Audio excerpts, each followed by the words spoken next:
Muy buenos días. Es de verdad un gran gusto para mí en el día de hoy recibirlos en un nuevo encuentro de la Cátedra Antonio Moles Caubet.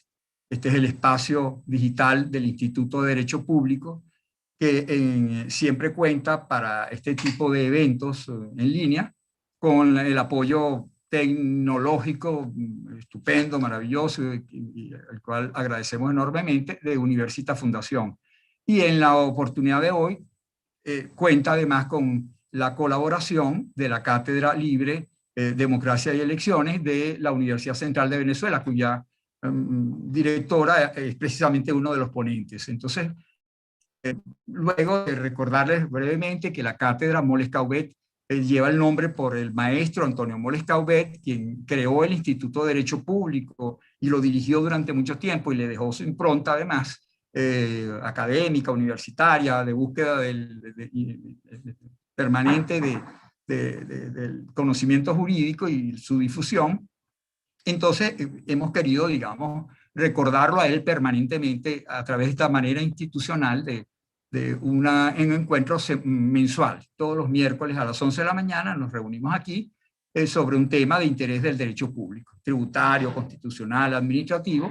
En el caso de hoy, es un tema que podríamos decir un poco transversal para todas las asignaturas de todas las áreas del derecho público, porque es el tema, el sufragio. Yo lo llamaría esto el sufragio como mecanismo jurídico de la participación política, porque en definitiva es una cosa que tiene que ver con lo político, es fundamentalmente un canal a través de la cual los ciudadanos encausan sus preferencias políticas, pero tienen un reconocimiento jurídico. Eso está previsto en la Constitución, eso está previsto en las leyes, y entonces el derecho constitucional tiene que ver con este derecho al sufragio, y el sistema electoral, que es base fundamental pues, de toda democracia y todo Estado de Derecho para aquello de la alternabilidad y de la representatividad, y luego también el derecho administrativo, porque hay toda una organización por detrás de las elecciones. Todo proceso electoral debe contar con una organización y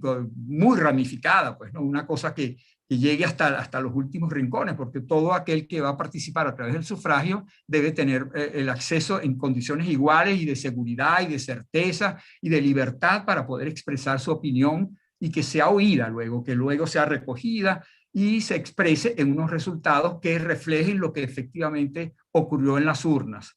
Para eso se requiere pues todo un tratamiento, no solo del derecho administrativo, sino de la administración, de la gerencia, pues, podríamos decir, administrativa.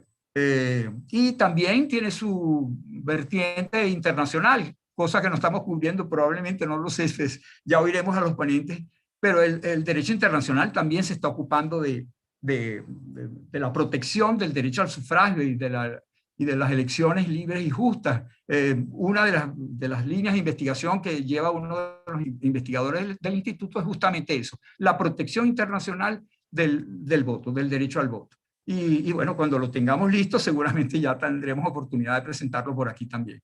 De este tema se van a encargar entonces dos grandes conocedores de la materia, además dos profesores universitarios, que es, digamos, lo propio de esta cátedra. Este es una casa de la universidad y la universidad saliendo hacia la ciudadanía en general, hacia los abogados pues, y los politólogos, que obviamente es nuestro público inicial, pero para todos, es la voz de los profesores, de los investigadores y de los profesores que dan clase y que investigan sobre estas cosas. Y tenemos aquí dos queridos integrantes pues, del Instituto de Derecho Público.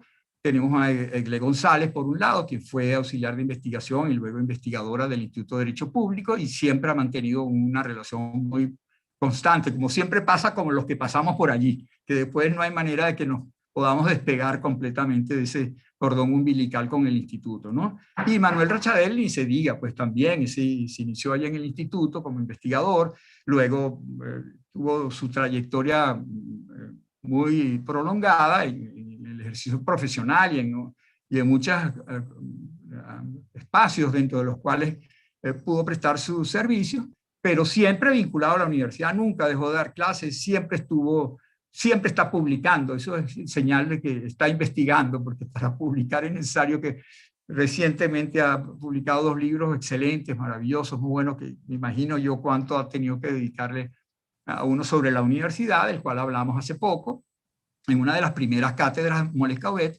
y otro sobre la evolución institucional en Venezuela en los últimos años, ¿no? Entonces, bueno, ellos han estado muy vinculados además al tema electoral, porque los dos formaron parte del cuerpo profesional excelente, sobre todo en la época en que nadie tenía dudas con respecto a la profesionalidad, a la imparcialidad, al tecnicismo, digamos, de los integrantes del Consejo Nacional Electoral, y ellos formaron parte pues, de ese cuerpo, en una de sus médulas, que es justamente la consultoría jurídica y con la asesoría legal sobre esta materia, que es la aproximación nuestra. Pues nuestra aproximación no es económica ni es política propiamente, sino una aproximación fundamentalmente jurídica, sin olvidarnos que el tema electoral es un tema eminentemente político, desde luego. Entonces, con el conocimiento que ellos tienen de esto, pues vamos a oír a la profesora Egle González Lobato, quien se nos ha ocultado por el momento, pero estoy seguro que está allí todavía. No sé si hay problemas, Egle, para que tomes la palabra. Sí, ahí está. Egle, entonces, bueno, se me olvidó decirles, ella es la directora de la Cátedra Libre de la UCB en Elecciones y Democracia, que nos está, y bueno, se podrán imaginar si no está involucrada con ese tema, ¿no? Así es, por favor, Egle, te oímos. Bueno, muchísimas gracias, Gustavo. Es un placer inmenso. Casi que recuerdos de infancia. Estamos nosotros acá porque, bueno, el Instituto de Derecho Público siempre, pues, nos formó en ese derecho público, pero también nos hizo sentir como algo de pertenencia. Era una especie de familia. Aquí veo a tantos profesores amigos que nombrarlos es dejar a alguien afuera, ¿no? Pero bueno, pero Gustavo, Jorge Luis, Antonio, Jorge Luis, o sea, de verdad que es un gusto muy grande para mí y por supuesto compartir tribuna con uno de los grandes en derecho electoral como ha sido siempre Manuel Rachadel, de quien, bueno, algún día haremos un cuento de anécdotas, ¿no? Hoy vamos a dedicarnos al tema electoral venezolano, que tanto preocupa nacional e internacionalmente, sobre todo porque el título pues, que se ha escogido, si es posible realmente en Venezuela unas elecciones libres, creíbles, justas, que en definitiva contribuyan a la resolución de la crisis política del país. La presentación que voy a hacer, por favor, agradezco me informen si en algún momento me excedo de los minutos que tenga. Ustedes saben que estos temas apasionan, de modo que voy a compartir con ustedes pantalla. Para empezar, hablando un poco de qué fue lo que pasó con la designación del Consejo Nacional Electoral. El Consejo Nacional Electoral, cuando empieza el asunto de la designación de este Consejo Nacional Electoral, yo manejaba una variable, manejaba una hipótesis, que era si era posible que pues el oficialismo a través de Nicolás Maduro enviara un mensaje a la comunidad internacional y a la comunidad nacional de su intención de caminar esa ruta o transitar esa ruta hacia una posible negociación con una agenda mucho más amplia, muchas veces una agenda integral, ¿no? Donde no solo haya puntos en materia electoral, sino que también hay otros asuntos que tienen que ver con la gobernabilidad y con la pacificación del país. Entonces, en ese momento, uno con esa mala maña de hacer todo una especie de verificación de la hipótesis, voy a compartir con ustedes una presentación que yo hice para los efectos míos. ¿Se ve, por favor? Sí. Ok. Esta presentación...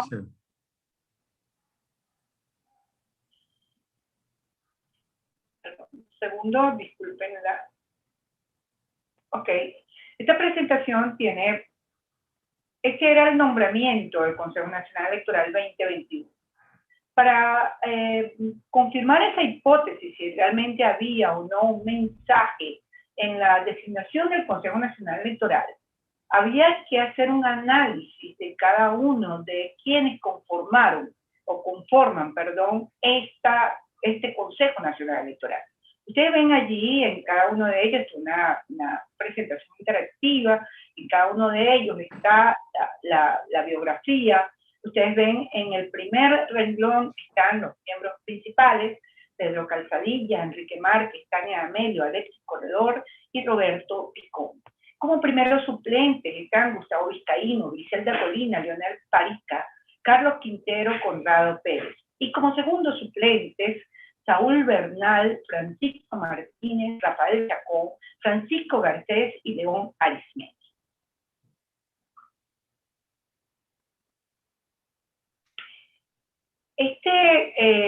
En vez de poner esta, voy a colocar acá la siguiente. Voy a colocar la siguiente. Esta imagen es una imagen que permite obtener algunas claves en la designación del Consejo Nacional Electoral. Permítanme un segundito. Perdón. ¿Se sigue viendo la imagen o ya no? No. No. Bueno, ustedes saben que hay que, en cualquier momento la vuelvo a poner. De todas maneras, esta información se puede enviar o la podré compartir a través de la cátedra Moles Couvet después de terminar este evento por vía del director del Instituto de Derecho Público, hoy decano encargado, Gustavo Ramírez. Esta fórmula aplicada, es decir, lo que ustedes vieron allí en esa imagen, es lo que he denominado o denominaba a través de los estudios que había hecho, la fórmula, una combinación 5-3 confiable de la variante A. Esto quiere decir que no es una suposición, sino que dentro de las varias hipótesis que se estaba manejando, esta que se nombró se traduce en un directorio con una relación 3-2, es decir, 3 principales pro-oficialista y 2 principales pro-oposición, que se repite en cada uno de los organismos subordinados, como bien ustedes saben que lo conforman la Junta Nacional Electoral, la Comisión de Registro Civil Electoral y la Comisión de Participación Política y Financiamiento. En estos 3 organismos la relación es 2-1, es decir, 2 pro-oficialista, 1 pro-oposición. En cada uno de ellos, esto es algo inédito. Esto es la primera vez que ocurre que hay una representación de un rector pro-oposición, por lo menos no vinculado con el oficialismo en cada uno de los organismos subordinados.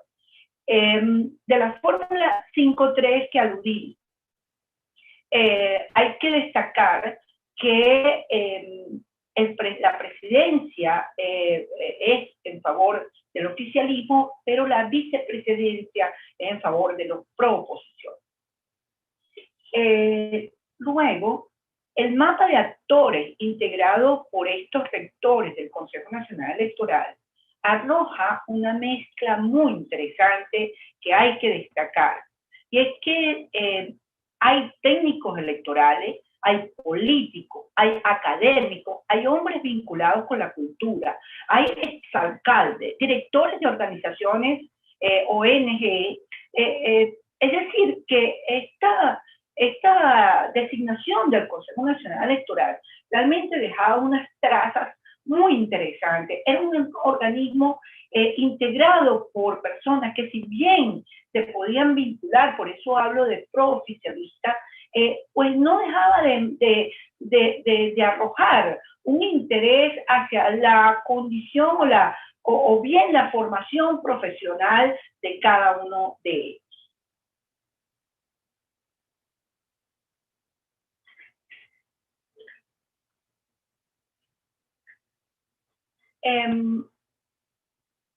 Luego hay otra clave interesante dentro de esta designación, porque para hablar de elección, si hay elecciones libres, creíbles, pues hay que analizar con mucho cuidado el primer punto fundamental, que es el Consejo Nacional Electoral. Hay que hacerlo de una manera, tal vez una metodología, o con por lo menos con una gran responsabilidad, de no incurrir en la banalización de los análisis, y prácticamente lo que les estoy dando es lo que yo iba dejando de esas claves en la designación del Consejo Nacional Electoral. Otra de las claves interesantes es que de las cuotas para los miembros o los sectores pro oposición, era muy interesante que se hubiese reconocido a actores como Enrique Capriles Salonsky y Stalin González, porque aunque no participaron en el proceso para la elección de la Asamblea Nacional del 2020, del 2020, pues fueron reconocidos, es decir, estos no tenían diputados en el Parlamento. Otro de los aspectos interesantes es la participación de sectores sociales emergentes agrupados en el recién creado Foro Cívico, quienes postularon 15 candidatos, de los cuales 3 fueron nombrados rectores suplentes, no incorporados, pero que sigue siendo, pues, repito, claves en la designación. Luego, hay que destacar también que la presencia de Enrique Márquez y Roberto Picón es una gran diferencia con respecto a otros organismos designados en materia electoral, Supremo Órgano Electoral. Enrique Márquez es un conocedor, con vasta experiencia política, y Roberto Picón es uno de los expertos electorales más reconocidos o con mayor reconocimiento por parte de otros que hemos trabajado en el área. Incluso representó a la mesa de la unidad como un factor importante dentro de la elección del 2015. Ahora, la respuesta que tuvo esta designación del Consejo Nacional Electoral fue una respuesta un tanto moderada. Es decir, que fue muy bien, es perfecto, muy bien que estén estos rectores, pareciera que haya el profesionalismo, hay un compromiso, incluso, no importa si tú eres oficialista o eres pro oposición, pero en todo caso tienes un compromiso con el país y eso hay que destacarlo, y tu interés pudiera estar, el interés del país y de lograr una salida política pacífica a la crisis. Eso está muy bien, pero en todo caso esto no es suficiente. Esto no es suficiente y sería conveniente en todo caso que hubiesen otros gestos del Consejo Nacional Electoral, otros gestos más allá del Consejo Nacional Electoral, para entender si efectivamente esto va hacia algo más trascendente para el país, que sea una ruta hacia una negociación que ponga, o por lo menos que trate de resolver el problema de convivencia de los venezolanos. Entonces, otro de la hipótesis, digamos, que me planteaba, ¿no? Era, es decir, puede representar la elección una ruta realmente hacia una negociación. Es decir, ¿es eso posible? ¿Realmente vamos hacia allá? ¿O esto es simplemente, o vamos a repetir procesos fallidos en otros momentos? Entonces, esa es otra hipótesis que hay que plantearla con la misma metodología y con la misma seriedad y responsabilidad. Entonces, aquí la hipótesis que les planteo o que les transmito es lo que pasa es que las condiciones electorales pueden ser una bisagra entre elección y negociación. ¿Y por qué? Porque en este sentido,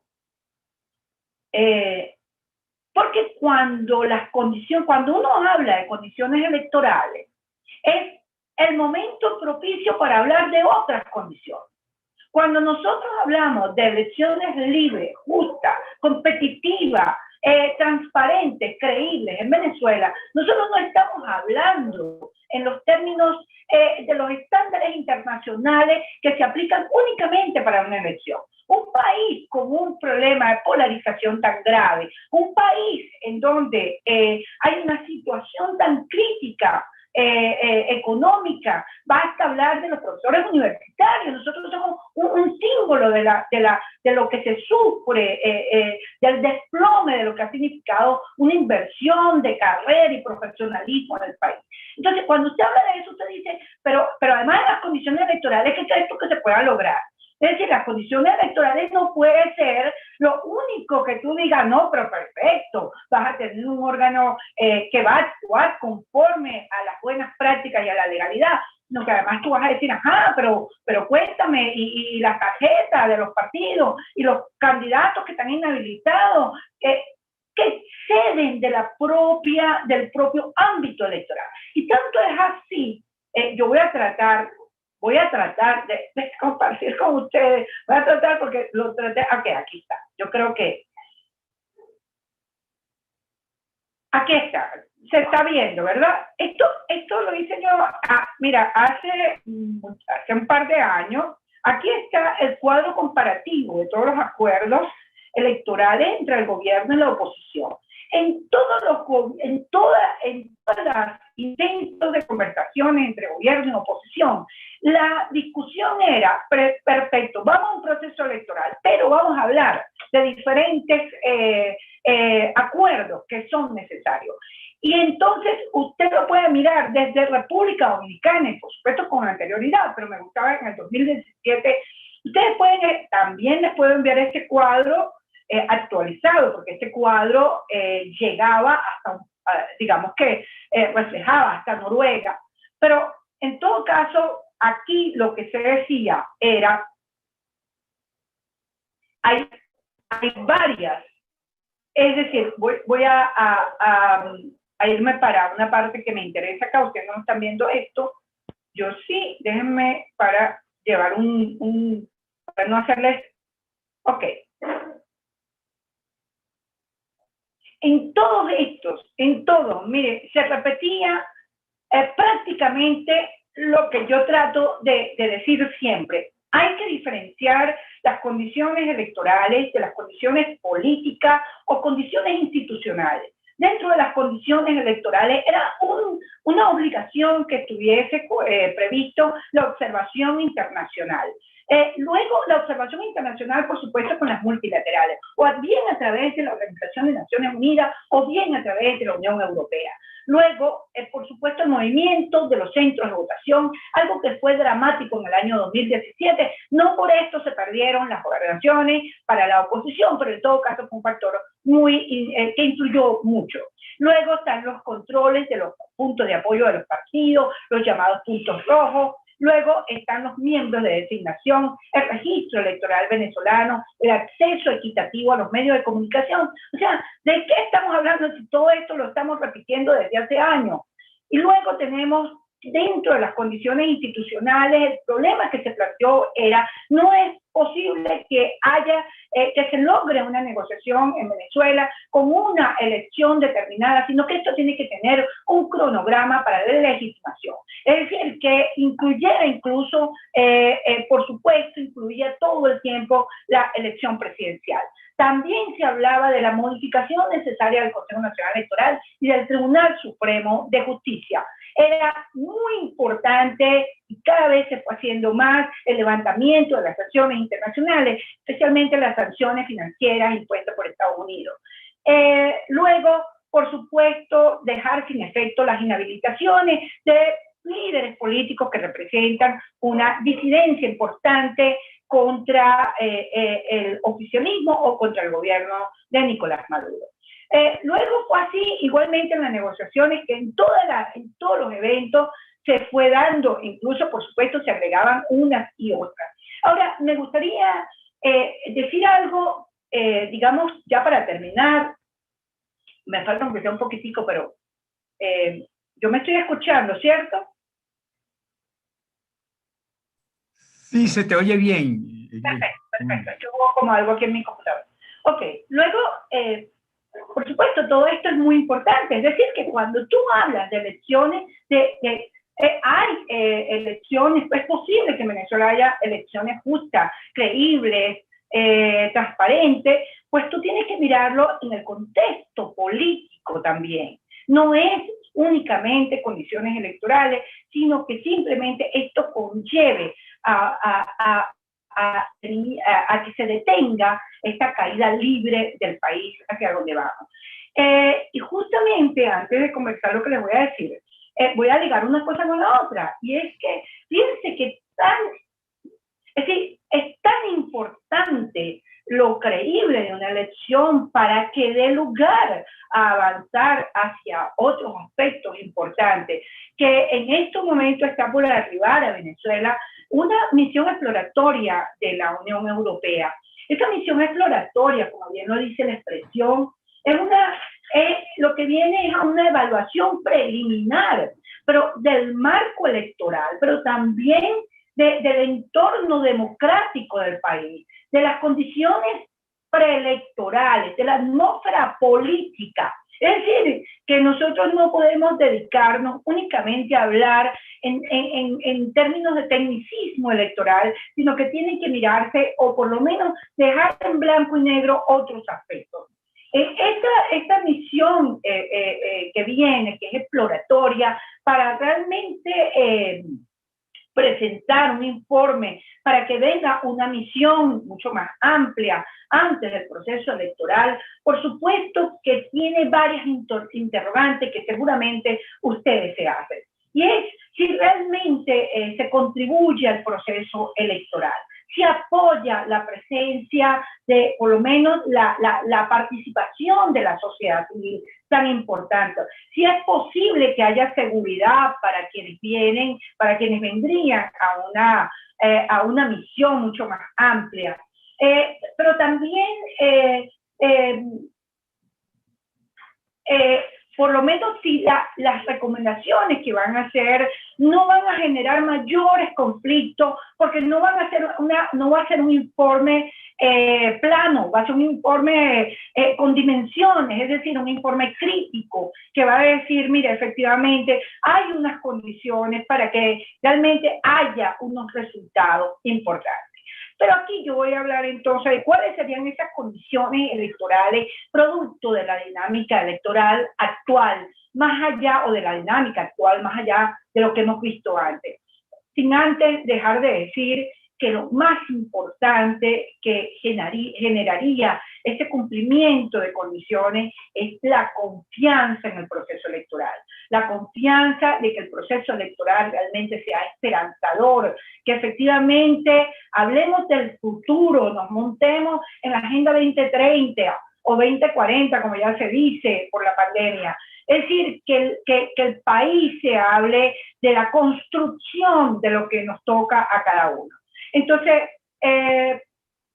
por supuesto, ¿cuáles son esas condiciones? Disminuir la incertidumbre que se generó durante el año 2020 acerca del nuevo sistema de votación, lo que exige diversas auditorías presenciales, no virtuales, a las máquinas de votación, al sistema de totalización y a la autenticación del elector. Hay que mirar que el proceso electoral, si bien es cierto, el proceso automatizado tiene altísimo valor de credibilidad, pues ese sistema electoral ha cambiado desde el año 2017 y en el 2020 lamentablemente se permitió una perversión del sistema político que terminó de contribuir a ese desmoronamiento de las variables democráticas. Otro de los aspectos tiene que ver con la participación de los partidos políticos afectados en el año 2020 a través de la judicialización de las que fueron objeto, arrebatándose a los líderes naturales, la junta directiva, los emblemas, los signos, las tarjetas.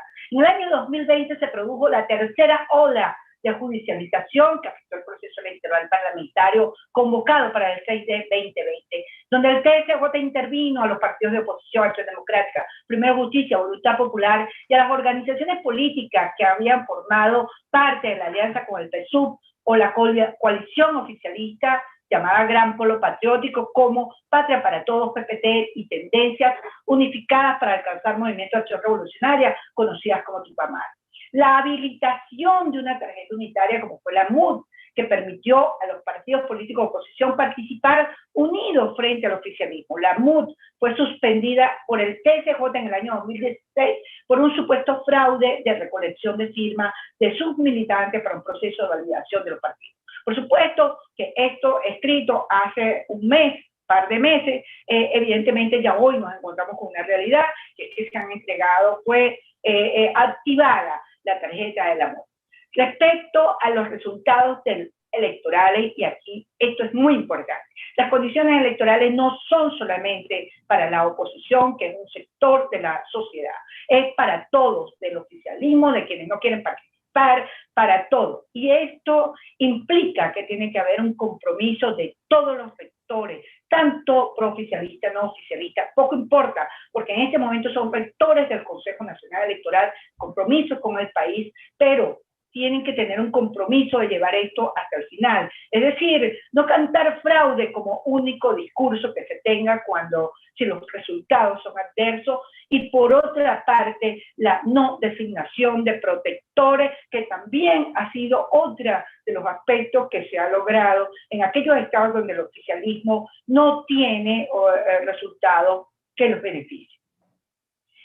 El consenso que se logre sobre estas condiciones electorales e institucionales o condiciones políticas representa un gran desafío que requiere una firme voluntad, un compromiso político por parte de los actores nacionales para lograr, por una parte, elecciones libres, justas, competitivas, y por la otra, continuar avanzando hacia una negociación más amplia con facilitación internacional hacia la búsqueda de la solución a la crisis política.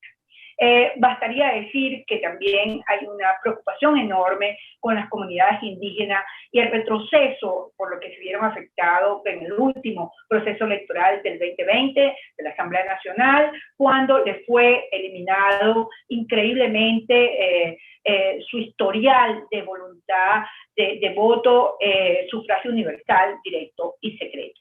Quedaría para otra presentación cuáles serían los aspectos políticos, cuáles serían realmente esas probabilidades que tiene cada una de las partes de lograr éxito en estas elecciones, pero en todo caso creo pues que hasta aquí cumplo con mi análisis académico, mi aporte a la academia desde la Cátedra Libre, Democracia y Elecciones de la Universidad Central de Venezuela, que como decía uno de los profesores en estos días, de las cenizas resurgiremos. Aquí estamos, la UCB, llevando saber y conocimiento a pesar de todos los obstáculos que nos enfrentamos día a día.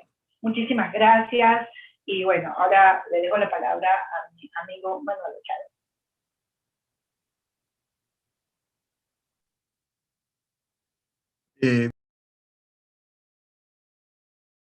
Tico, ya va. Estoy enredado aquí. Nada, bueno, muchísimas gracias a la profesora Iglesias González Lobato, una experta, ya pudo demostrar su conocimiento integral sobre el tema, y ahora vamos entonces a oír a otro experto electorólogo, el profesor Manuel Rachabel, que, bueno, además de sus estudios de posgrado en el exterior, su experiencia como asesor de la administración en muchísimos organismos, pues uno de los cuales fue precisamente el CNE, el Consejo Nacional Electoral, también pues tiene una gran trayectoria en la universidad y también nos aportará pues su visión especializada, científica, técnica y por supuesto también política, porque él vive aquí, tiene un gran olfato político. Me gusta mucho oír de él, como amigos que somos, su análisis político sobre algunas coyunturas, y bueno, entonces seguramente todo ese cóctel nos lo va a preparar en esta oportunidad y lo vamos a oír con muchísima atención. Tiene usted el micrófono, profesor Rachabel.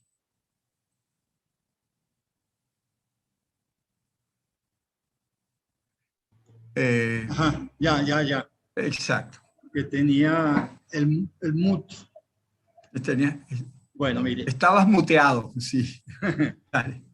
El tema hoy sobre si son posibles unas elecciones justas y libres ya plantea una afirmación Si nos preguntamos si son posibles, es porque no hay en este momento elecciones justas y libres.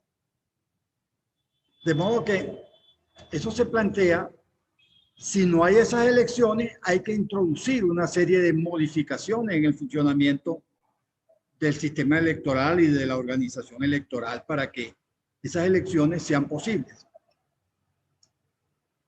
En primer lugar, ¿por qué se considera que no existen elecciones justas y libres?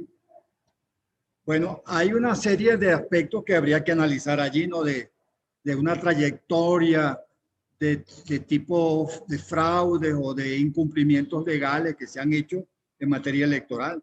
Yo me quiero referir a uno de ellos, que fue el de las elecciones entre Maduro y Capriles, uno contra el otro, que fue la primera vez que en Venezuela se aplicó un recurso, o se hizo uso de un recurso de nulidad de elección total. Siempre se veía la nulidad de unas actas, de unas mesas, pero una nulidad total nunca se había pedido, porque se basaba en la ley de procesos electorales que dice que es nula la elección cuando hubiera mediado fraude, cohecho, soborno y violencia en la formación del registro electoral, en las votaciones o en los escrutinios, y dichos vicios afectan el resultado de la elección de que se trate. Entonces, para tratar de lograr que se declarara la nulidad de esas elecciones que ocurrieron pues el 14 de abril de 2013 y que fueron impugnadas al mes siguiente por los partidarios de Capriles, un grupo de abogados hizo una especie de compendio de todos los vicios que se observaron en esas elecciones. Abogados bastante competentes en la materia, incluso en alguna de esas reuniones que ellos hicieron, yo participé. Entonces, clasificaron los vicios o las denuncias sobre hechos anteriores al acto de votación, que es lo que llamaron la corrupción electoral, partiendo de la base de una serie de aspectos como la formación del registro electoral, trampas, fraudes en la formación del registro electoral, en la parte normativa de esas elecciones, unos reglamentos que facilitaban el triunfo de Maduro, violaciones en cuanto a durante la campaña electoral que consistía pues en una serie de violaciones a las normas que limitaban el tiempo de la campaña, porque Maduro había comenzado su campaña desde el momento mismo en que Chávez dijo que él iba a ser el sucesor. Entonces, no había todavía campaña electoral y empezó su campaña. Luego, esa campaña electoral se hizo coincidir con los hechos de las elecciones. Fueron el 14 de abril y se hizo coincidir en la fijación de la fecha de elecciones, se hizo coincidir con los acontecimientos o el aniversario de los acontecimientos del 11, 12 y 13 de abril del 2002, de manera que toda la televisión y toda la radio y todos los periódicos estuvieron hablando durante varios días de esos hechos, y eso pues con la imagen de Chávez y de Maduro en la televisión, todo ese tiempo que era tiempo de campaña, consistió pues o configuró una violación a esas normas que impedían pues la presencia excesiva en los medios de comunicación social.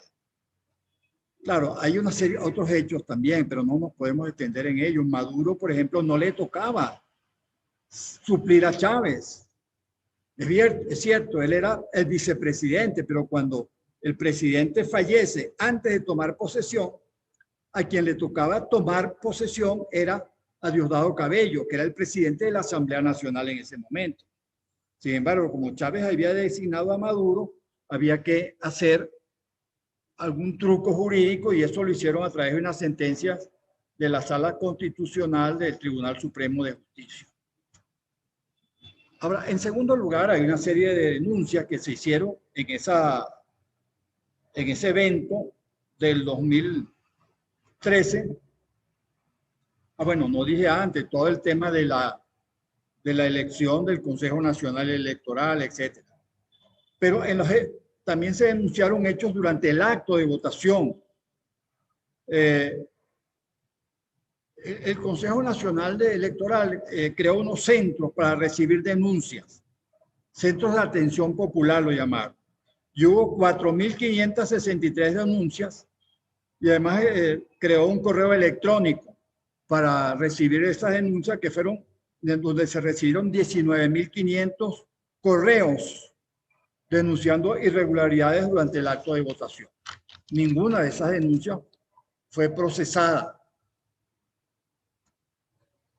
Otra serie de cosas, el abuso del voto asistido, que eso se ha venido convirtiendo pues, en un vicio, una práctica irregular. El constreñimiento sobre los electores para ejercer el voto, la presión sobre los electores porque tengan cargos en el gobierno o porque tengan un apartamento asignado en uso, porque ni siquiera es la propiedad de lo que construye el gobierno. Actos de campaña de funcionarios públicos, actuación de testigos, actuación contra testigos de la oposición para impedirlos ejercer sus funciones, etcétera. Incluso mediante actos violentos, actos de fuerza para impedir el cierre de mesas electorales cuando ya tocaba cerrarla y sin embargo, y en esto también intervino el Plan República, trasladando electores en los vehículos del Estado y de la Fuerza Armada. Todo eso fueron actos durante el día de las elecciones. Y después una serie de actos posteriores, como la reticencia a realizar auditorías sobre los resultados y abusos de la fuerza pública. Esa denuncia fue pasada por alto la Sala Constitucional que se había abocado a ese proceso electoral, abocamiento que es irregular porque no había ninguna razón para abocarse. Eso le tocaba a la Sala Electoral. Entonces dictaron una sentencia en la cual declararon inadmisible la denuncia, o sea, no entraron a ver al fondo de la denuncia por considerar que en ese escrito de las denuncias se habían cometido irregularidades consistentes en falta de respeto al máximo tribunal y por tanto los declaró inadmisibles. Bueno, no solamente esa demanda, 10 demandas más también las declararon inadmisibles contra esas elecciones, de manera que no hubo nada que hacer, simplemente, bueno, quedó. Pero ahí están esas denuncias, que es el compendio más importante que se ha hecho de todos los vicios que pueden ocurrir en un proceso electoral. Claro, tomando en cuenta que a querer una elección presidencial, ahora en estas elecciones que vienen, que son elecciones para escoger gobernadores, consejos legislativos, alcaldes y concejales, también se van a aparecer otras denuncias. Por ejemplo, la elaboración, el diseño de los circuitos que se hacen para favorecer la opción oficialista. Bueno, en fin. Ahora, frente a todo eso, para nosotros considerar si es posible que haya unas elecciones libres y justas, habría que ver cuáles reformas electorales habría que hacer para permitir que hayan esas elecciones de esa manera. Yo pienso que hay una serie de aspectos del sistema electoral venezolano que no se van a poder modificar porque eso requiere tiempo. Por ejemplo, un nuevo sistema electoral. El sistema mediante el cual los votos se convierten en escaños y que se aplica a los cuerpos deliberantes. Eso requiere una discusión muy grande y ahí tiene muchos aspectos técnicos. porque resulta que nosotros tenemos un sistema electoral que estaba diseñado inicialmente para permitir tanto la representación proporcional como la identificación de los candidatos en forma personal, la personalización del sufragio. Sin embargo, ese sistema de votación lo hicieron por reformas legales, lo hicieron trasladarse a un sistema donde priva la uninominalidad, o sea, en detrimento de la representación proporcional. O sea, el sistema que hemos tenido, que hemos venido teniendo, es algo totalmente violatorio de un principio constitucional, que es el de la representación proporcional y que existe desde el año 1946 en Venezuela, con la única excepción del régimen de Pérez Jiménez y con las modificaciones estas a las que me estoy refiriendo durante el gobierno chavista y madurista. Pero no podemos entonces hablar de que sea posible una reforma integral sobre el sistema electoral. Yo sobre ese aspecto, yo quiero remitirlos a un documento que aparece en internet, que cualquiera lo puede conseguir, que se llama Propuestas para una reforma electoral, buscando la integridad electoral en Venezuela, y que fue hecho por un grupo de técnicos muy importantes y coordinado por el doctor Benigno Alarcón y Juan Manuel Troc, que es consecuencia y que se produjo ese escrito y ese trabajo después de una jornada que se hicieron en la Universidad Católica en el 2013 sobre las buenas prácticas electorales. Cuando uno habla de buenas prácticas electorales, también hay malas prácticas electorales. Ellos estudiaron todo eso y crearon un programa de investigación que se llamó el Proyecto Integridad Electoral en Venezuela, que durante 3 años trabajaron y publicaron esa propuesta para una reforma electoral al cual se puede acceder libremente en Internet.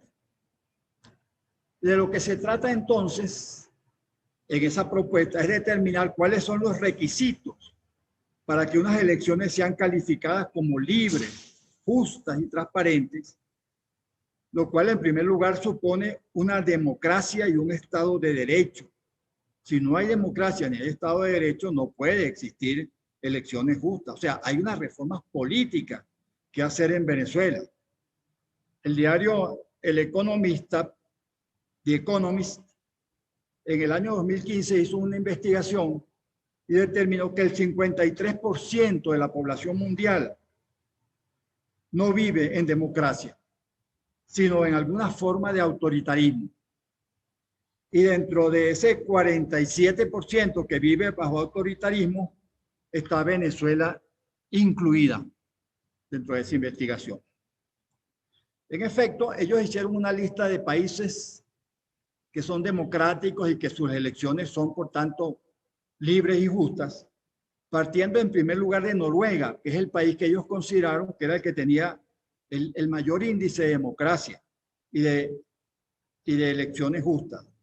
Y así van bajando hasta llegar al último puesto que le corresponde a Corea del Norte, y en el cual, y en esa, es decir, el puesto 167 le corresponde a Corea del Norte, que es el último de los países que estudiaron y el que tiene menos democracia. Y dentro de ese ranking colocan a Venezuela en el número en el número 99. O sea, de mejor a peor, estamos en el número 99. Y ellos, hay una serie de estudios que se han hecho. Hoy en día eso está muy avanzado para saber cuáles son realmente los requisitos para que una elección sea libre y transparente y justa.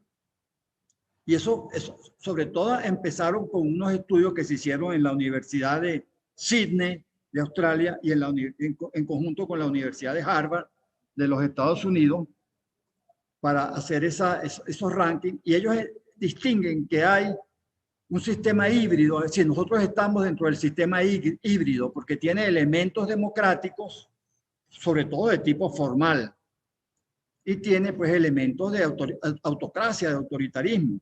Entonces ellos distinguen un sistema, es decir, un sistema electorales semidemocráticos, una pseudodemocracia en la cual nosotros, si no estamos totalmente, muchas de nuestras rasgos electorales son de pseudodemocracia, un semi-autoritarismo que también en parte nos corresponde, un autoritarismo blando, un autoritarismo electoral, una autocracia liberal, pero una autocracia electoral y unas democracias electorales que todavía son imperfectos y unas democracias liberales que son los más perfectos. Entonces nosotros estamos también dentro de una figura que llaman, yo no estoy de acuerdo con eso, autoritarismo competitivo. Estamos dentro del autoritarismo, pero yo me pregunto si es realmente competitivo. Si nosotros hacemos una encuesta a la gente, ¿ustedes creen que el gobierno va a perder? Y te dicen, no, ni loco. O sea, unas elecciones tienen que ser, para que sean libres, no puede ser predictivos. No puede haber una predicción de que quién va a ganar. Ya se sabe quién va a ganar. Entonces eso no es libre si de antemano se sabe quién va a ganar. Y por eso yo creo que nosotros no estamos dentro del autoritarismo competitivo, sino más bien dentro de un autoritarismo hegemónico. Ahora bien, para que unas elecciones sean libres y competitivos, tiene que salir del autoritarismo hegemónico, ir hacia el autoritarismo competitivo, pero que sea realmente competitivo, que haya un sistema electoral en el cual se puedan ganar unas elecciones por parte de la oposición. Estamos en esa situación. Hasta ahora no hemos estado. Sin embargo, en este momento hay dos elementos que pueden impulsar a que haya un cambio hacia el autorismo competitivo. En primer lugar, las sanciones de los Estados Unidos. El gobierno está muy golpeado por las sanciones. No solamente el gobierno, estamos golpeados todos los venezolanos también.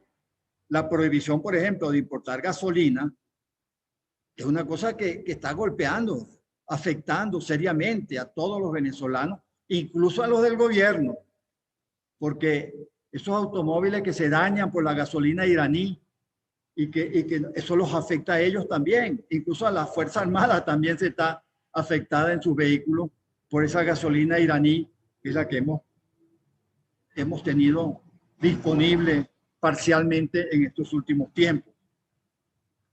Entonces, el otro aspecto que hay que tomar en cuenta para considerar que hay posibilidades de una negociación que pueda favorecer el mejoramiento de las condiciones electorales es el juicio que se está llevando ante la Corte Penal Internacional.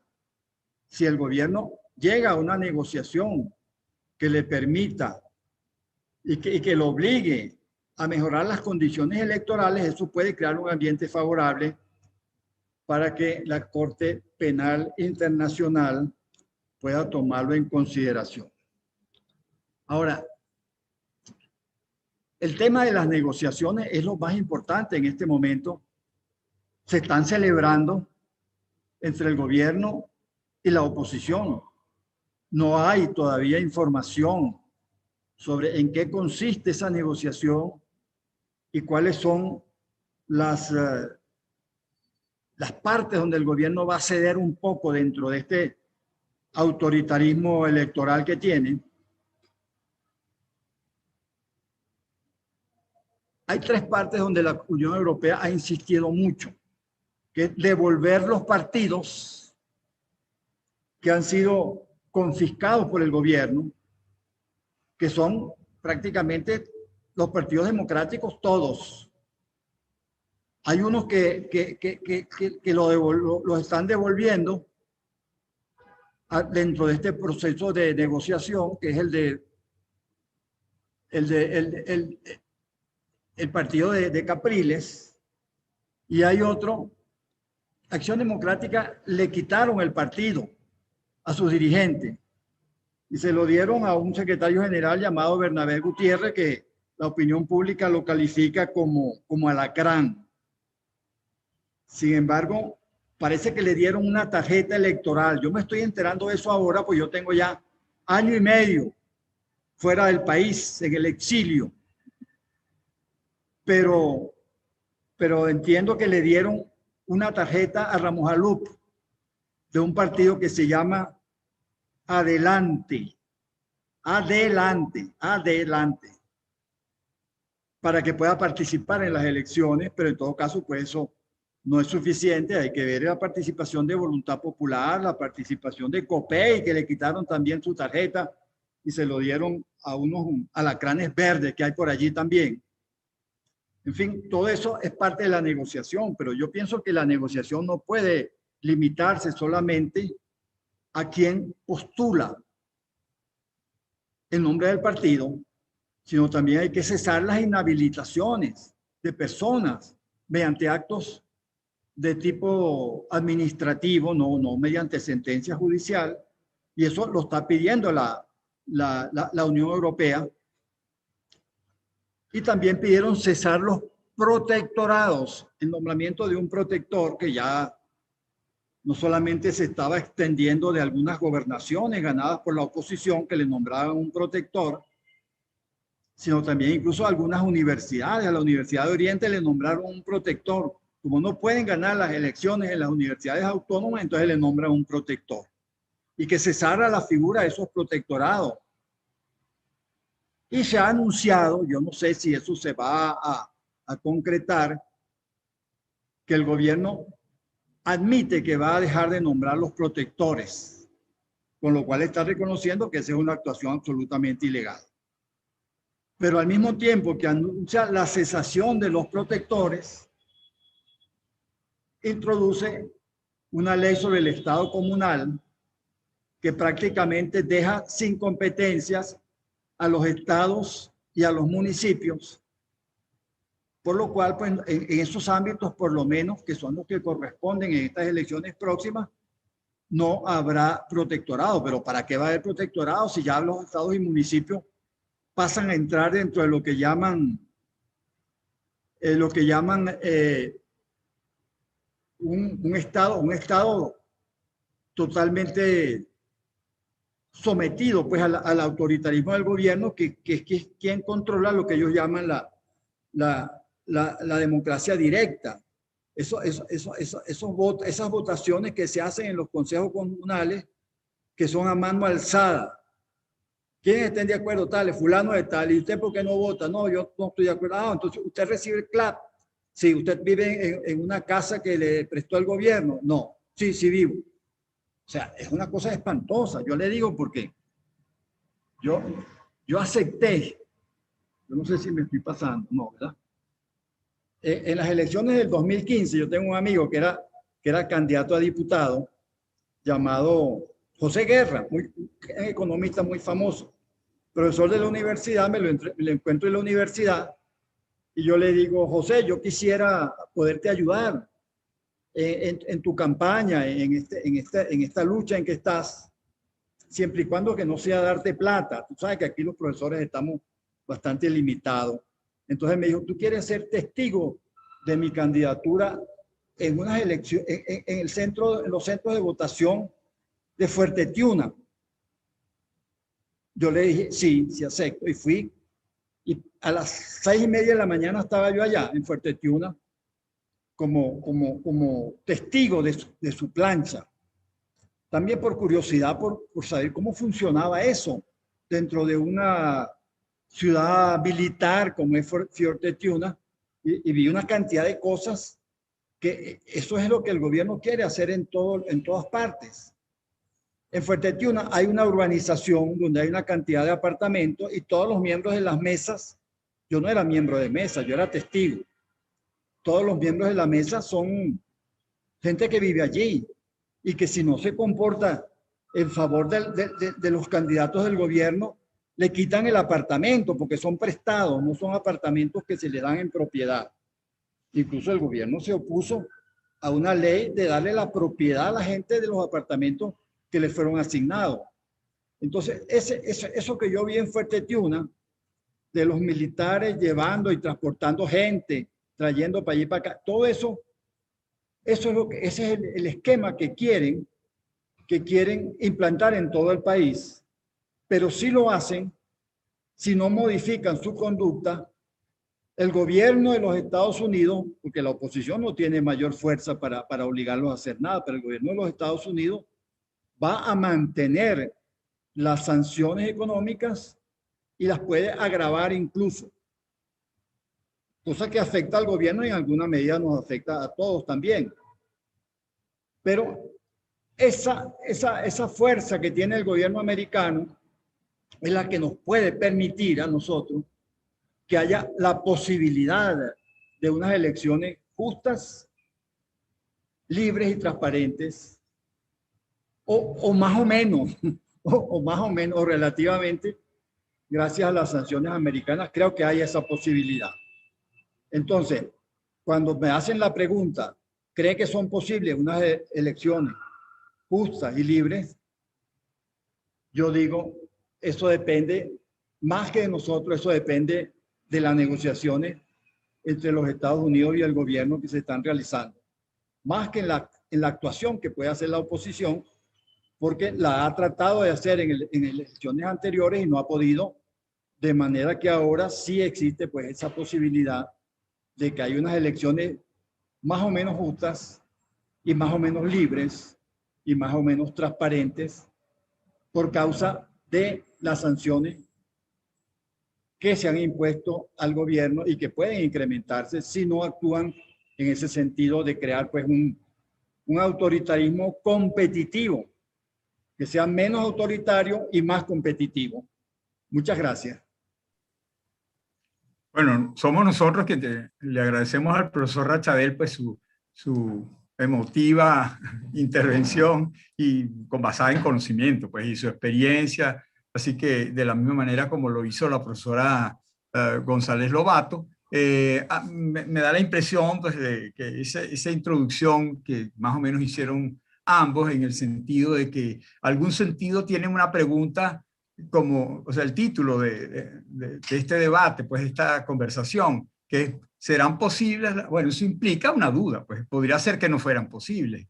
Y bueno, y eso probablemente es lo que se ha hablado mucho de negociación, y una negociación que no solo tendría que ser electoral, sino un poco más amplia, etcétera. Bueno, es obvio que es así, pues porque yo creo que en este caso, o sea, todo el que va a participar en las elecciones, todo el que quiere que las elecciones sea el mecanismo a través del cual se vaya conduciendo los movimientos y los cambios políticos en un país, tienen que querer que las elecciones sean creíbles, porque si las elecciones no son creíbles, bueno, entonces no están cumpliendo esa función de legitimar los resultados electorales.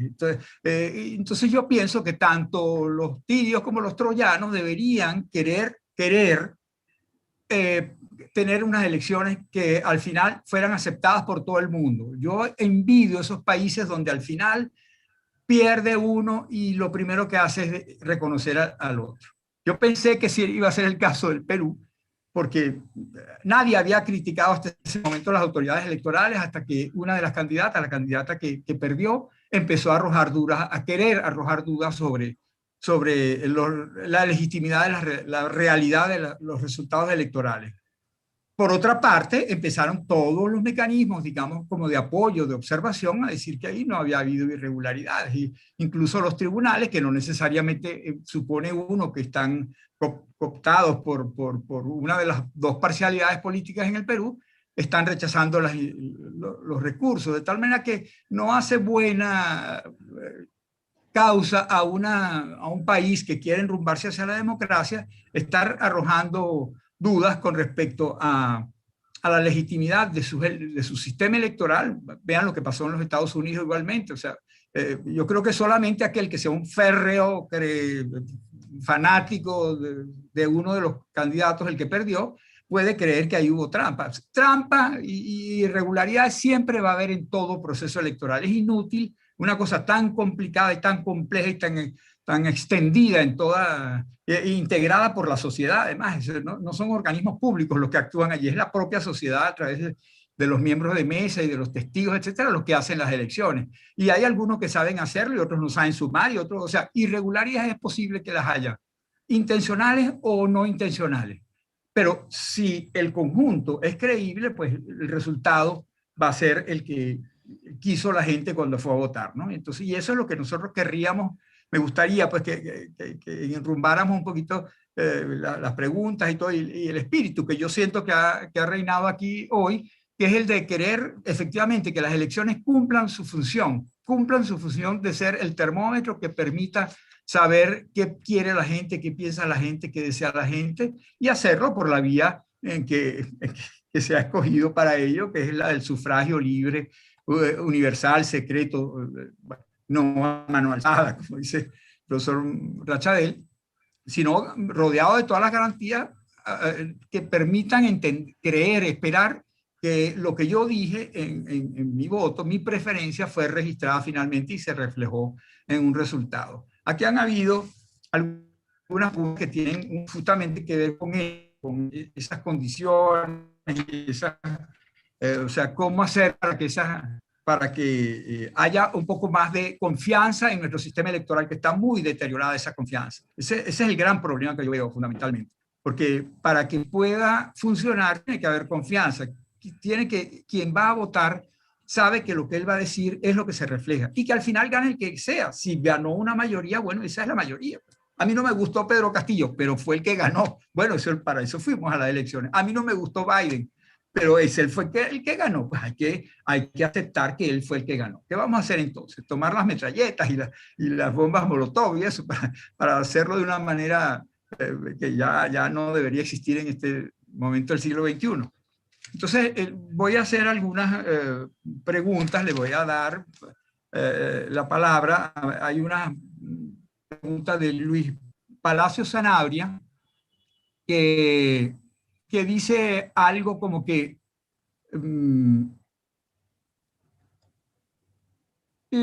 muchos de los estudios electorales tienen que ver un poco con lo que señalaba el profesor Rachadel hace ratito. Muchos de los estudios se centran en las garantías electorales típicas de la democracia representativa. O sea, así deben ser las elecciones en democracia. ¿Consideran ustedes que ya es hora de cambiar la perspectiva y profundizar en estudios sobre elecciones en contextos autoritarios y el uso de la elección como un instrumento democratizador, teniendo como referencia lo que ocurrió en la Europa del Este? No sé si Egle querría decirnos algo al respecto. Y después podría el profesor Rachadel también.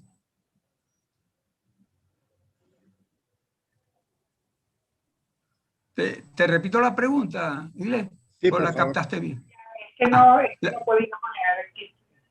Ok, entonces la pregunta es La que escuché y tiene que ver un poco con lo que coloca nuestra muy apreciada profesora Elvira Arau, ¿no? Un poco, sí, lo que me parece, pero no sé si vas a decir algo más, Gustavo. No, era simplemente a repetirte la pregunta por si no la habías entendido bien, pero está bien que la vincules con la pregunta de Anelvira, ¿cómo no? Hola, Anelvira, ¿cómo estás? Qué gusto que estés aquí. Un gusto, sí. Lo que pasa es que aquí se planteó durante los años inmediatos anteriores que primero había que democratizar y luego había que ir a una elección. Primero había que restablecer la democracia y eso estaba vinculado inescindiblemente al cambio de gobierno presidencial y luego hacer elecciones. Pero eso no pasó, eso no es así. Es un gobierno, como ustedes bien lo dicen, autoritario. Aquí el sistema electoral del que habló el profesor Manuel Rachadel fue realmente violentado en la última elección de la Asamblea Nacional 2020. Aquí se aumentó el número de diputados, se le quitó el voto universal directo y secreto a los indígenas. Es decir, aquí se habló, se creó una lista nacional, ¿verdad? Una cosa que que si ya veníamos mal, si ya era desigual, era desproporcional, bueno, eso agravó aún más la condición del sistema electoral. Ahora, si algo ha quedado claro desde mi perspectiva, quiero que sepan que estas conferencias, sobre todo en la academia, nunca pretenden convencer a las personas de nada, porque es un derecho, esto se ejerce o no lo ejerce, como usted lo quiera. Ahora, en este momento, desde mi perspectiva, el sector, la fuerza democrática, está muy desarticulada y tomaron una vía que restó mucha fuerza a la sociedad. Estas son elecciones regionales. Estas son elecciones donde todo el mundo debería estar hablando de sus ciudades, de cómo la van a recuperar, de cómo se puede hacer. Y usted, al no participar, usted simplemente está permitiendo que en un sistema autoritario, bueno, las fuerzas más poderosas avancen. Y eso es lo que se ha demostrado. Entonces, yo creo que más, y no es que se cambie unas condiciones, es que usted tiene que participar. Es decir, no es que tú digas, bueno, pero como sea, no, pero es que hay algo que queda claro. Es decir, la democracia no se pierde ni se pervierte únicamente o se desmorona por un golpe militar. La democracia se desmorona porque hay sectores que actúan en contra del sistema electoral y lo pervierten. Entonces, este afán de haber digamos, creado una duda importante, por ejemplo, cuando se hablaba de fraude electoral, sin mayor explicación, mayores argumentos. Usted me puede decir que usted dice, usted no cree en el oficialismo o usted no cree, pero aquí se atacó todos los factores que la democracia nos permite avanzar la fuerza democrática. Esa es mi opinión. Yo creo que hay que estas elecciones son un cambio. Este es el primer Consejo Nacional Electoral, no chavista, sino madurista. Lo dejo hasta ahí. Gracias, profesora González. No sé si Manuel Rachabel quisiera añadir algo. Esa gradación de la que habló usted entre distintos entornos políticos dentro de los cuales se insertan las elecciones me pareció muy interesante, porque se ve que está estudiado, pues, ¿no? Y que a lo mejor eso es algo, es una vía a explorar, pues, es decir, hay sistemas como el de, ¿cómo se llama? El de Siria, donde hay elecciones, el 99,9% ganó Siria, ganó el presidente. Ah, mira qué sorpresa, ¿no? Que ganó el candidato presidente, ¿no? Pero, y por eso, es unas elecciones donde el resultado está cantado, es como un juicio donde el resultado está cantado. Si yo soy primo del juez y ya yo sé que la sentencia la tengo yo ganada, bueno, ¿qué juicio es ese? O sea, ¿qué credibilidad tiene una sentencia donde ya se sabe el resultado? Pues, ¿no? En cambio, buscar un ambiente en el cual no esté tan claro cuál es el resultado, donde haciendo un esfuerzo, y ahí es donde habría que llamar entonces, como lo está haciendo la profesora, a que todos hagamos un esfuerzo, no se lo estemos dejando solamente a algunos que hagan, sino también uno haga un esfuerzo aquello que le corresponde para tratar de lograr esa mínima credibilidad en el resultado. Entonces, esa gradación, pues, o sea, me imagino yo que estará hecha con base en parámetros que permitan decir que, bueno, no todas las autoritarismos son igualmente como el del señor de allá de Siria, pues, sino, se me olvidó el nombre, no hay forma que me acuerde. Lo veo todos los días en la televisión, pero Basir, no me acuerdo. Bueno, Basir no sé qué Siria, cosa. Del Siria. El de Siria, el hijo del papá, pues, que también era más o menos parecido, ¿no? Basir no sé qué cosa. No, pero el autoritarismo más evidente es el de Corea del Norte, ¿no? Ah, bueno, sí.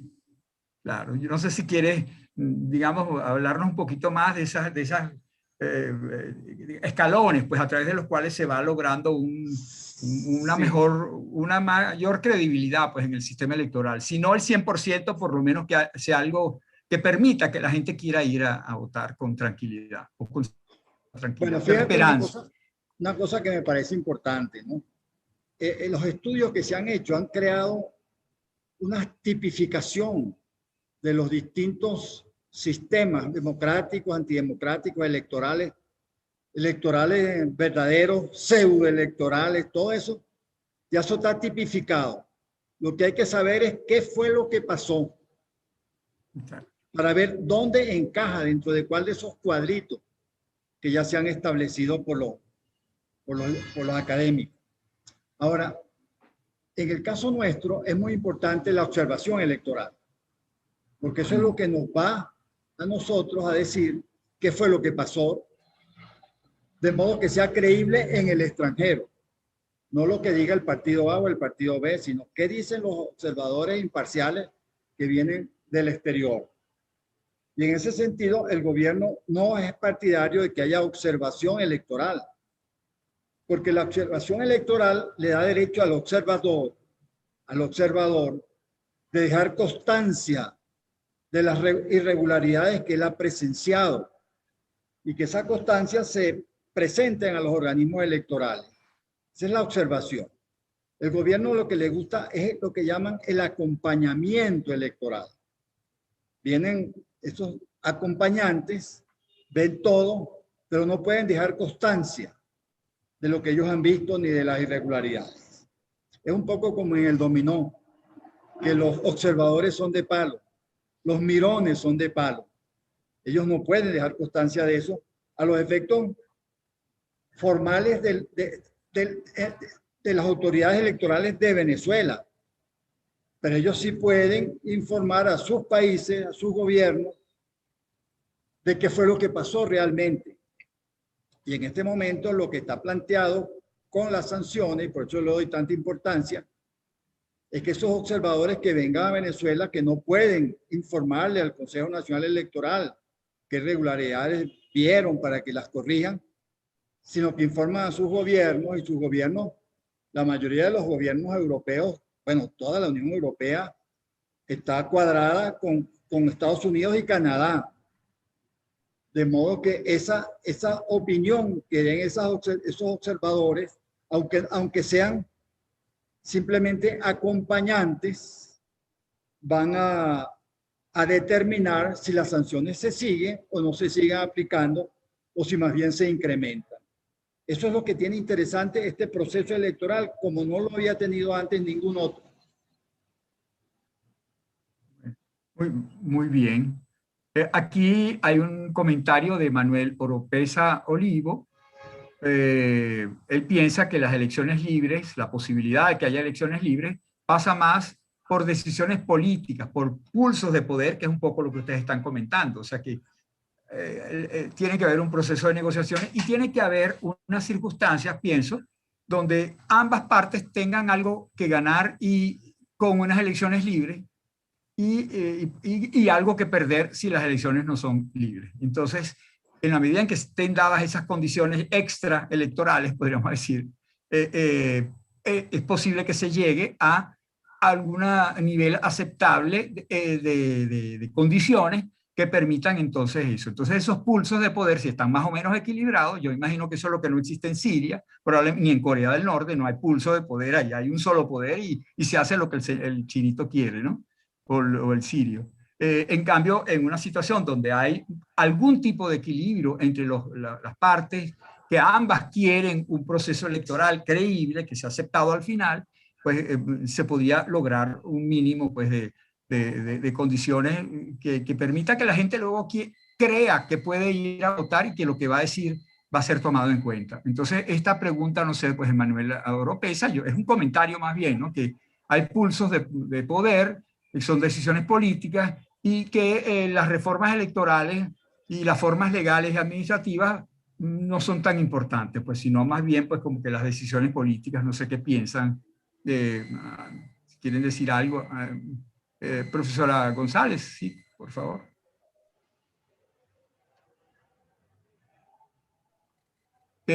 Mutea tú, desmutea. No, me controlan desde Universitas. A ver, yo quisiera retomar algo allí que dice Manuel, y lo mencionaron en dos oportunidades, que tiene que ver con el tema de la sanción. Yo creo que aquí es momento de que haya una armonía entre el poder que significa, o el poder de Estados Unidos, que es a través de la fuerza, con el poder cívico que implica la Unión Europea. Es decir, la Unión Europea, un autor en algún momento que escribió, la Unión Europea es Venus y Estados Unidos es Marte, y tienen que alinearse. Es decir, aquí necesitamos, no la fuerza de Estados Unidos. Yo soy muy respetuosa, digamos, y defensora de la autonomía de cada uno de los países. Yo entiendo que las sanciones son un problema más político que otra cosa, pero yo creo que Estados Unidos tiene más bien que acercarse a la visión multilateral y hacia esa visión hacia los ciudadanos y dejar de seguir hablando de una fuerza que en Venezuela en este momento no es posible. Entonces, la vía electoral siempre le permite a los venezolanos poner algunos puntos sobre la guía o resolver sus propios problemas. Por supuesto, con una desventaja enorme, como lo decía Manuel Rachabella, o sea, estamos clarísimos que las campañas electorales han sido desventajosas, el acceso a los recursos públicos, pero en todo caso, esa observación internacional, que por otra parte, para que la misión exploratoria de la Unión Europea viniera a Venezuela, tuvo que pasar algo que a mí me parece trascendente y que ha pasado debajo de la mesa.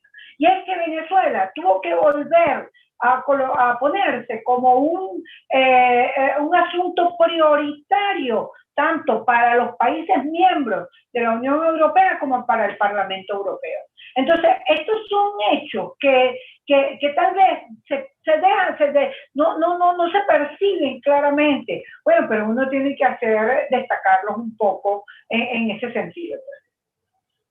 Cambio. Sí. Estás hablando, pero no se te oye. Bueno, ¿tú querías que yo dijera algo? Sí, me pareció que querías decir algo. Bueno, mira, yo quería decirle al tocayo Manuel Oropesa que efectivamente la vinculación entre el tema electoral y el tema político no puede ser mayor. Es que el tema electoral es político, es esencialmente político, de manera que ahí está.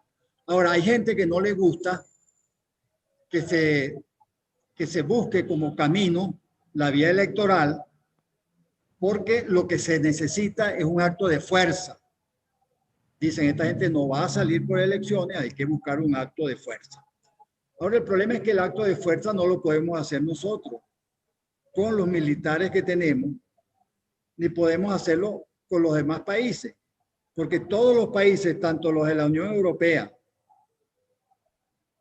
como los del Grupo de Lima de América Latina, todos han insistido en que tiene que ser una salida pacífica, electoral, constitucional, de modo que nosotros no tenemos la opción de tener un grupo de fuerza, porque si nos enfrentamos, bueno, ya ustedes saben lo que ha pasado pues con las armas de la República puestas al lado del gobierno para protegerlo en sus ambiciones electorales. Eso no se va a poder hacer. Yo pienso que la vía de las sanciones en este momento es la vía que nos toca. Y esa vía se va a poner en evidencia y se va a intensificar si el sistema electoral venezolano y los resultados electorales siguen siendo objeto del fraude que hemos tenido durante estas elecciones anteriores. Por eso yo veo esa relación tan directa entre el tema electoral y el tema de las sanciones, como nunca antes había estado sobre el tapete.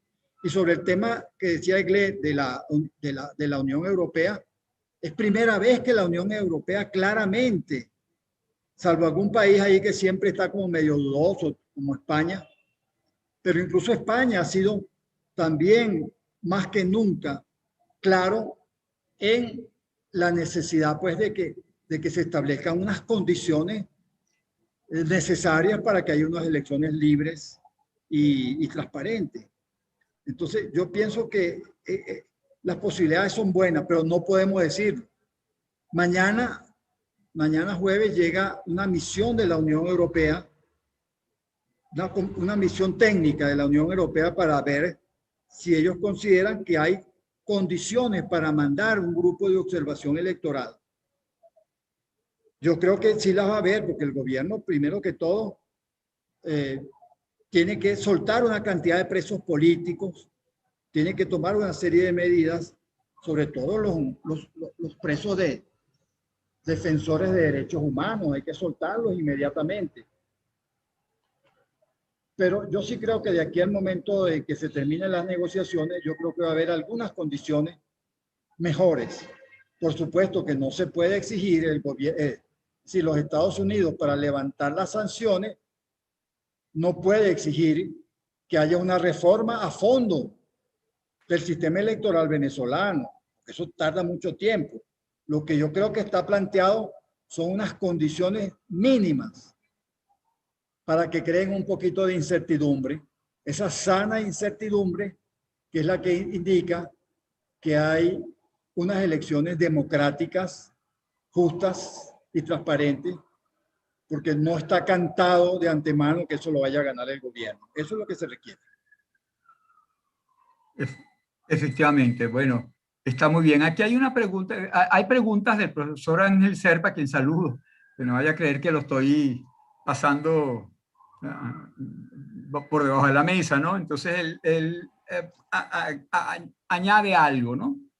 Que es justamente un comunicado de la comunidad internacional que diría que los resultados de estas elecciones serían legítimos si se rigen por los estándares internacionales de la democracia. Bueno, un poco lo que hemos estado hablando. El tema sería cuáles de esos estándares, o sea, hasta qué punto. Bueno, si pudiéramos medir, digamos, poner una especie de escala de cuáles son los estándares mínimos que deben cumplirse, aun cuando no estén todos, ¿no? Así no sean las condiciones óptimas, pero por lo menos son las condiciones mínimas que generen esa sana incertidumbre. Nunca lo había oído esa expresión, pero me gusta. Efectivamente, eso es lo que se espera, pues, porque nadie tiene los resultados, ni siquiera las agencias de opinión que buscan, digamos, encuestas y para saber cuáles son las intenciones de voto, muchas veces aciertan, a veces tienen un nivel de incertidumbre. Bueno, eso es lo que se quiere justamente, cuando se sabe que ya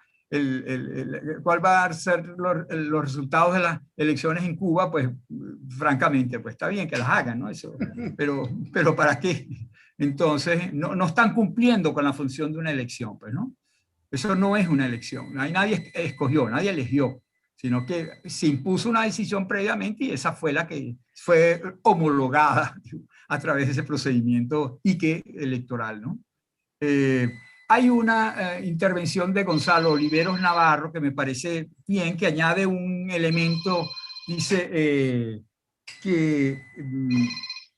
dice que está bien la observación internacional, pero que no es lo único, pues, ¿no? Que también incluso el CNE, que no sea absolutamente imparcial, pues es un elemento importante también, pero que no es determinante en la medida en que el electorado vaya a participar, porque y eso lo demuestra el 2010 y el 2015, dicen aquí, ¿no? En cambio, lo que no puede obviarse finalmente es que haya testigos, que la población acuda e integre los organismos electorales, porque eso daría una mayor garantía de que lo que diga, lo que haya sido emitido en las urnas, sea finalmente lo que contabilice el CNE. No sé qué piensan al respecto. Lo dice Gonzalo Oliveros Navarro. Muchísimas gracias, Gonzalo Oliveros, por el comentario y a todos quienes han hecho comentarios en el chat. Ya ahí vamos a la parte interna y a la parte nacional. Ahorita, más allá de las condiciones electorales, la pregunta realmente, primero, si todas estas condiciones constituyen un factor, una demostración o voluntad de democratización por parte del oficialismo, eso quedaría como incógnita. Pero luego está que a pesar de estas condiciones que se puedan estar dando, ¿cuáles son las probabilidades reales de los factores democráticos de ganar en unas elecciones de gobernación? El boicot electoral, si algo ha conllevado es a la disminución de las fuerzas unitarias, sobre todo de la unidad de acción, de propósito. Entonces, de allí lo importante de los testigos. Es decir, usted puede tener, a usted le pueden mover todos los centros de votación, como los movieron en el 2017 en Miranda. Sin embargo, usted tiene que tener, eso no ocurre, digamos, eso ocurre sin testigos, pero de todas maneras los testigos son sumamente importantes. Igual como ocurrió, por ejemplo, en Bolívar, o sea, este caso, digamos que simboliza pues, una de las cosas peores que ha ocurrido en la historia electoral. De modo que ahorita, y por eso yo terminé la conferencia o mi participación señalando, bueno, dejaré para otra invitación, para otro momento, ya los aspectos que tienen que ver con esta política interna. ¿Cómo puede la Fuerza Democrática realmente no solamente ganar, sino mantener las gobernaciones que tiene? Porque las condiciones no necesariamente te producen una ganancia de los resultados electorales. Tú tienes que tener efectivamente una cantidad, a pesar del descontento que hay contra el oficialismo, eso está desperdigado y no se logra, digamos, concentrar en una fuerza política capaz de obtener ganancias o mantener esa gobernación. Cambio. Bueno, yo creo que ya estamos suficientemente, no suficientemente, este es un tema que habrá que discutir muchísimo. La profesora González Lobato nos está ofreciendo, digamos, una nueva oportunidad, podríamos decir, en la cual quizá pudiéramos profundizar un poco más el tema que están anunciando ahora de esa comisión europea. Pues puede traer elementos importantísimos que luego van a tener que ser analizados, de tal forma pues que entonces quizá sí habría una oportunidad nueva para volver a discutir sobre esas cosas en situaciones que de repente ya no vayan a ser las mismas, que ahorita estamos un poco a la expectativa, pero eso quizá tiene que irse concretizando, delineándose mejor el perfil de lo que va a ocurrir aquí. Y para bien de todo el mundo, yo creo, repito, pues para tirios y troyanos, aquí estamos en una situación donde el no tener unas elecciones justas y competitivas perjudica a las dos partes, porque hay algo que puede perder. Lo ha señalado el profesor Rachadel en su visión política sobre el tema de las sanciones. Bueno, es decir, nosotros sabemos pues que la situación en el país a veces es casi que insostenible. Es sostenible porque, digamos, nosotros tenemos una gran capacidad de aguante, pero hay cosas que afectan a todo el mundo, ¿no? Entonces, mantener esta situación, pues, tiene un costo, obviamente, para quienes se quieren mantener en la situación de poder. Y por lo tanto, yo creo que les conviene hacer creíbles darle un nivel de credibilidad a estas elecciones. Y por eso seguramente van a seguir en negociaciones y haciendo gestos que nos lleven hacia una situación un poco más, digamos, de mayor credibilidad para el escenario, porque nadie dice que queremos en las negociaciones obtener el poder. Lo que queremos es obtener un escenario, un campo de béisbol donde hayan 4 bases o 3 bases y un home, y que sean 9 jugadores y que se gane con 9 innings, es decir, esas reglas que permitan que luego Caracas o Magallanes, para mi preferencia sería mejor que ganara Magallanes, pero bueno, admito que sea Caracas si Caracas gana en un juego donde las reglas están claras.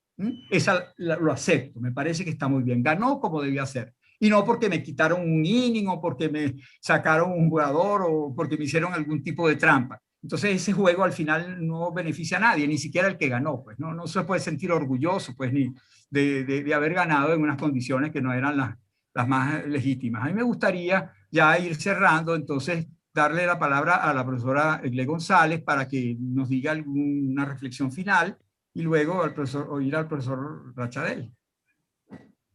Egle, por favor. No, más bien agradecimiento a todos, a ti especialmente, Gustavo, por este enorme esfuerzo que significa aportar desde la academia. Pues yo más bien muy complacida. Creo que sí, que debemos tener una próxima... Este programa debe continuar para hablar un poco sobre esos actores, porque la sociedad civil también está muy movida y es muy interesante pues que podamos tener un siguiente parte de este proceso electoral y de empujar hacia un proceso de negociación mucho más amplio. De modo que en todo caso quedo agradecida por la invitación. Vamos a oír al profesor Rachabel, por favor. Gracias, Gustavo. Por cierto, quería decir una cosa. El magistrado Gonzalo Oliveros, que hizo una pregunta muy interesante, y le digo magistrado porque él es miembro del Tribunal Supremo de Justicia en el exilio, con sede en Bogotá, con mucha certeza se refirió que el tema no es solamente el tema de las condiciones electorales y el tema de las sanciones, sino la presencia en cuidar las mesas electorales. Yo estoy de acuerdo con eso. Es que nosotros no hablamos del tema interno, porque claro que lo dejamos como por supuesto.